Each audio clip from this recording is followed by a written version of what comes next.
Kompani, yaitu menganalisis SWOT produk Bolu Talas. Sebelum lanjut ke materi, kami memperkenalkan anggota kami.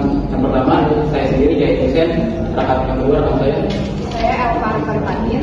Saya Dilakana Yaumri. Sebelum lanjut ke materi, kami ingin membacakan pantun dari kelompok kami.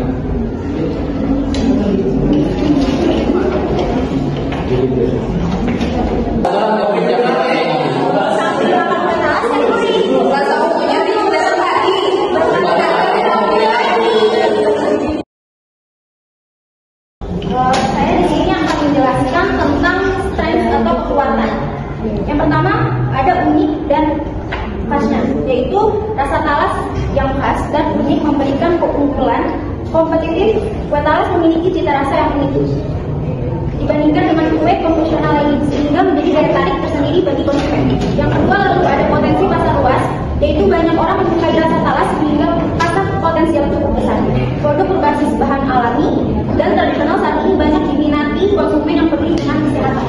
Lalu ada bahan baku mudah didapat, yaitu talas sebagai bahan utama mudah ditemukan di berbagai daerah di Indonesia sehingga bahan baku relatif mudah dan terjangkau. Lalu ada fleksibel, yaitu bolu talas dapat dimodifikasi dengan berbagai varian rasa atau tambahan kopi. Lalu ada weakness atau kelemahannya. Yang pertama yaitu cepat basi. Kue talas biasanya memiliki daya tahan yang terbatas dan cepat basi sehingga perlu penanganan khusus dalam pengemasan dan distribusi. Yang kedua ada musimality, yaitu ketersediaan talas juga mungkin bervariasi tergantung musim sehingga dapat mempengaruhi produksi. Yang ketiga, belum semua orang mengenal tentang kue talas sehingga mungkin perlu edukasi dan promosi yang lebih banyak. Yang keempat, persaingan, yaitu terdapat banyak jenis kue dan cemilan lainnya yang menjadi pesaing. Selanjutnya akan dibacakan oleh Elva. Selanjutnya saya akan membacakan opportunity peluang. Yang pertama ada tren makanan sehat. Jika dipromosikan sebagai makanan sehat dan alami, bolu talas dapat menarik minat konsumen yang lebih luas. Yang kedua ada potensi ekspor. Bolu talas dengan kemasan yang menarik dapat menjadi produk ekspor yang potensial, terutama ke negara-negara yang menyukai makanan estetis. Kue talas bisa dijual melalui platform online, menjangkau lebih banyak konsumen tanpa batasan usia. Yang ketiga ada pengembangan produk olahan. Selain kue, talas dapat dikembangkan menjadi berbagai produk lain seperti keripik, brownies, dan talas panggang yang memiliki nilai jual. Bolu talas dapat dikembangkan menjadi berbagai varian seperti bolu talas kukus, bolu talas lapis, dan bolu talas dengan tambahan topping bogor. Yang terakhir ada peluang kerjasama. Bolu talas dapat dijadikan menu tambahan di kafe atau restoran untuk meningkatkan variasi kuliner. Selanjutnya ada trik atau ancaman. Yang pertama, perubahan tren konsumen. Perubahan tren konsumen dapat mempengaruhi minat konsumen terhadap bolu talas. Banyaknya kue modern yang populer dan memiliki tampilan menarik bisa menjadi ancaman bagi kue talas. Yang kedua ada harga bahan baku. Kenaikan harga bahan baku talas dapat meningkatkan biaya produksi, sehingga harga bahan baku naik dan sulit ditemukan. Biaya produksi akan meningkatkan dan mempengaruhi harga jual bolu talas. Yang ketiga ada regulasi konsumen. Perubahan regulasi terkait pangan dapat mempengaruhi produksi dan distribusi bolu talas. Yang keempat ada perubahan selera konsumen. Biasanya selera konsumen yang cepat berubah, apalagi di era digital, bisa membuat kue talas kurang diminati jika terus-menerus dikonsumsi. Selanjutnya ada penerapan strategi. Dalam inovasi produk, tren mengembangkan variasi baru untuk menarik minat konsumen, mengembangkan berbagai rasa baru seperti coklat, keju, atau pandan untuk menarik minat konsumen yang beragam. Dalam inovasi produk terbagi menjadi 3, yaitu pemasaran efektif, memanfaatkan media sosial dan platform digital lainnya untuk mempromosikan produk. Yang kedua ada kerjasama, bekerjasama dengan kafe, restoran, atau toko olahan oleh-oleh yang memperluas distribusi. Yang ketiga ada kemasan menarik, menggunakan kemasan yang menarik dan informatif untuk meningkatkan daya tarik produk.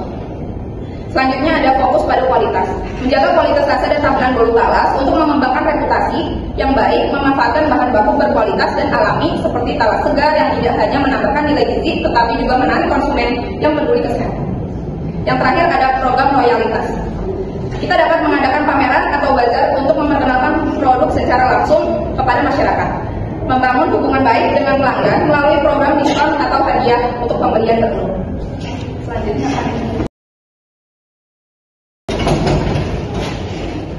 Selanjutnya yaitu bahan-bahan bolu talas. Yang pertama, setengah sendok teh pasta talas, 100 gram gula pasir, 4 butir telur, tepung terigu 100 gram, 65 ml minyak sayur, 1 sendok teh enosipir, 1 sendok teh pasta vanila, setengah sendok teh baking powder, pewarna makanan kuning dan ungu, buttercream, dan susu cheddar parut. Cara pembuatan, langkah yang pertama yaitu kocok telur, gula, dan enosipir hingga mengembang dan kabur. Langkah kedua, campurkan tepung terigu dengan baking powder, ayak lalu memisahkan sedikit demi sedikit ke dalam adonan telur, aduk hingga rata. Langkah ketiga, panaskan kukusan dan siapkan loyang yang dioles margarin dan dilapisi kertas roti. Langkah keempat, bagi adonan menjadi dua, satu beri pasta vanila dan warna kuning, satu lagi beri pasta talas. Dan terakhir yaitu tuang adonan talas ke loyang, kukus selama 10 menit. Setelah itu tuang adonan kuning dan kukus lagi selama 30 menit. Tes jika tidak ada yang menempel, angkat dan dinginkan. Hias dengan buttercream dan keju parut sebelum disajikan. Tips membuat bolu supaya teksturnya lembut, yaitu untuk mendapatkan tekstur bolu talas yang lembut, pastikan talas direbus hingga matang dan lembut, lalu haluskan dengan benar. Untuk mendapatkan warna kuning kemasan, bolu talas yang matang sempurna akan memiliki warna kuning kemasan yang cantik. Untuk topping melari, tambahkan topping yang menarik seperti keju, coklat, atau buah-buahan untuk menambah cita rasa dan daya tarik bolu talas. Jadi kesimpulan dari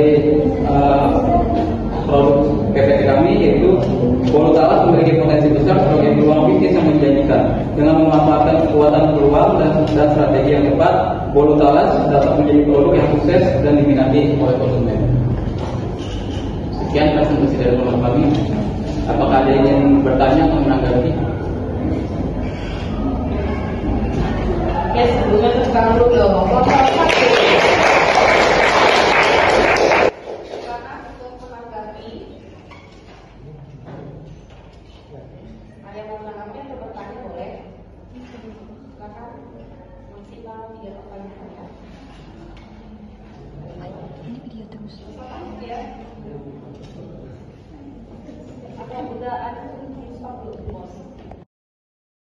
Menjawab pertanyaan Mas Denur, dari menurut dari kelompok kami, modal 5 juta itu dapat 3 item. Yang pertama modal produksi, lokasi dan operasional, sama pemasaran branding. Dan untuk spesifiknya modal produksi di budgetnya kurang lebih 3 juta. Terus lokasi dan operasional kurang lebih sewa tempat itu 1 juta per bulan, baru 4 juta kan. Nah terus untuk pemasaran dan branding yaitu 500.000 untuk media sosial.